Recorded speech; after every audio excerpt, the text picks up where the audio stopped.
Assalamualaikum warahmatullahi wabarakatuh. Perkenalkan, kami dari kelompok 1 yang beranggotakan Reski, saya sendiri. Yang kedua ada Audrey Lestari. Yang ketiga ada Rizka Yanti. Yang keempat ada Alda. Yang kelima ada Ririn Alfiani. Dan yang keenam ada Risma Yaninor. Nah, yang kami bahas yaitu adalah mengenai sistem informasi manajemen. Baik, kita masuk pada latar belakang dari makalah kami, yaitu mengenai sistem informasi manajemen. Yaitu kita paham bahwasanya dalam segala aspek kehidupan kita akan memerlukan namanya manajemen. Baik itu dalam organisasi maupun dalam ruang lingkup perkumpulan kecil seperti pada keluarga, baik ataupun individu sendiri, kita akan memerlukan namanya manajemen. Nah, terlebih pada organisasi yang lebih kompleks seperti pada perusahaan atau bisnis yang sedang berjalan. Bagi seorang manajer, salah satu hal yang perlu diperhatikan yaitu adalah sistem informasi manajemennya. Nah, dalam bisnis, sistem informasi manajemen ini adalah piranti yang digunakan dalam yang membantu dalam proses pengoperasian, evaluasi, dan yang lain-lain. Bagi kalangan yang terlibat dalam pengelolaan suatu perusahaan sudah sangat akrab dengan namanya sistem informasi manajemen. Selanjutnya, pengertian sistem. Secara umum, sistem adalah suatu kumpulan objek atau unsur-unsur bagian-bagian yang memiliki arti yang berbeda-beda, yang saling memiliki hubungan, saling bekerja sama, dan saling memengaruhi satu sama lain, serta memiliki ketertarikan pada rencana atau plan yang sama dalam mencapai suatu tujuan.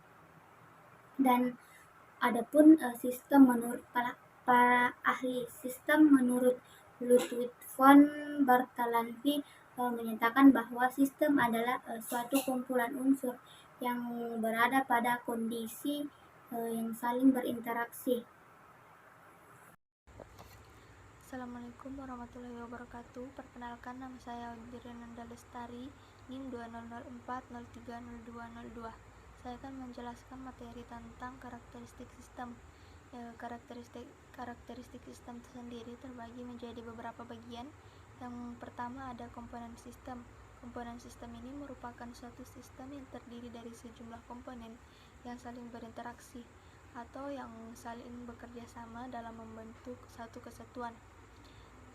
Yang kedua ini ada batasan sistem. Nah, ruang lingkup sistem merupakan suatu daerah yang membatasi antara sistem yang satu dengan sistem yang lainnya, atau sistem dengan lingkup luarnya. Berikutnya ada lingkup luar sistem. Nah, lingkup luar sistem ini merupakan bentuk apapun yang ada di luar ruang lingkup atau batasan sistem yang mempengaruhi operasi sistem tersebut. Berikutnya ada penghubung sistem.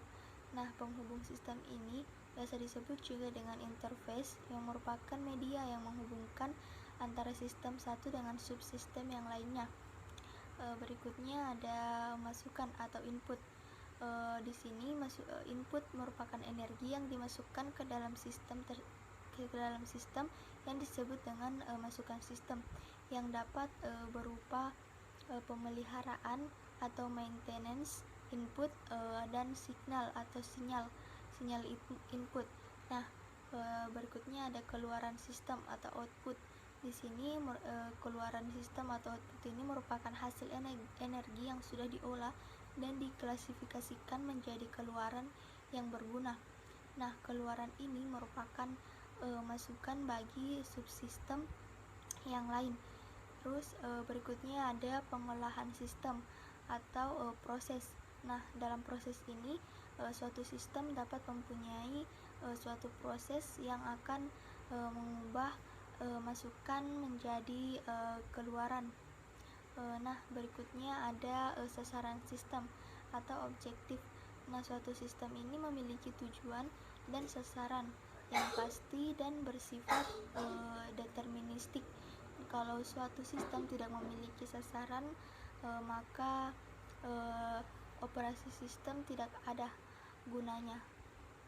Baik, saya akan melanjutkan jenis-jenis sistem, di mana menurut Hutai Hainan 2015 diklasifikasikan dalam beberapa jenis. Nah, yang pertama itu ada sistem abstrak dan sistem fisik, di mana sistem abstrak ini sistem yang berupa pemikiran atau ide yang tidak tampak secara fisik, seperti itu sistem geologi. Dan sistem fisik adalah sistem yang nampak secara fisik sehingga setiap makhluk dapat melihatnya seperti sistem komputer. Kemudian yang kedua yaitu sistem alamiah dan sistem buatan. Nah, di sini sistem alamiah itu sistem yang terjadi melalui proses alam yang tidak dibuat oleh manusia, seperti sistem tata surya, sistem galaksi. Dan sedangkan sistem buatan itu sistem yang dirancang oleh manusia, seperti sistem akuntansi, sistem informasi. Nah, yang ketiga yaitu sistem deterministik dan sistem probabilistik.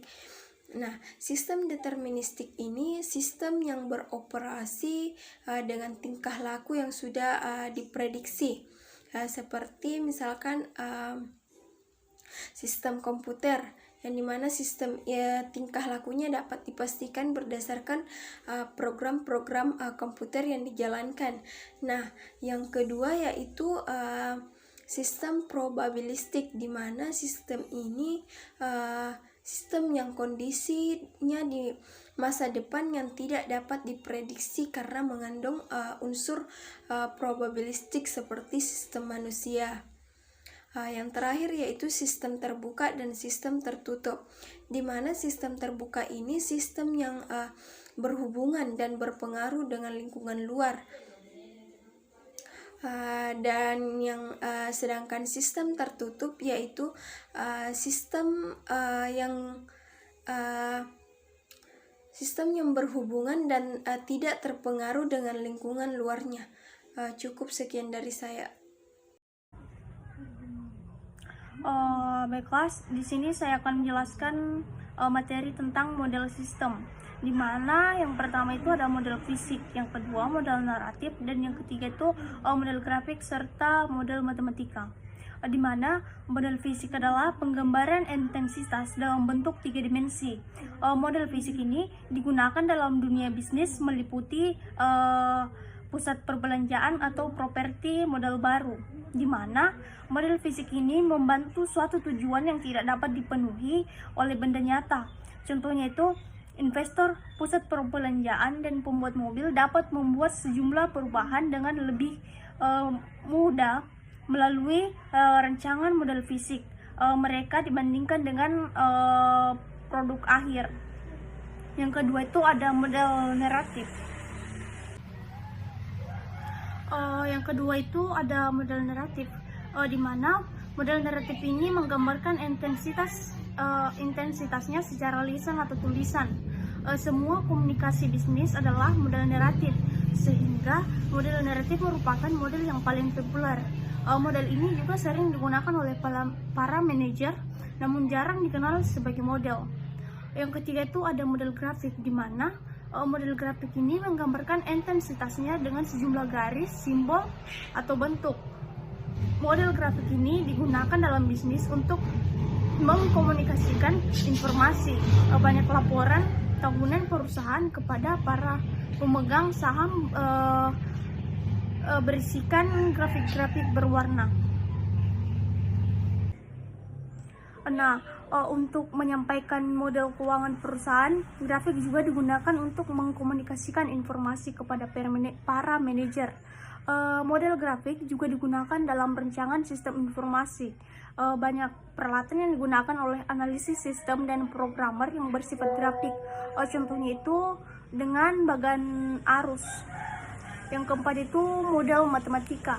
Sebagian besar perhatian dalam pembuatan model bisnis atau business modeling saat ini tertuju pada model matematika, di mana semua rumus atau persamaan matematika adalah model matematika.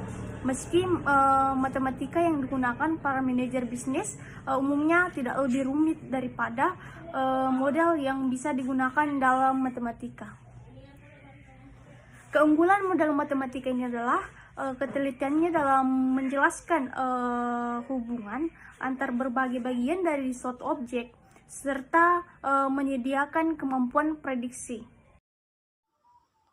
Baik, perkenalkan, nama saya Rismayani Nur R. Di sini saya akan menjelaskan kegunaan model. Kegunaan model itu ada 3.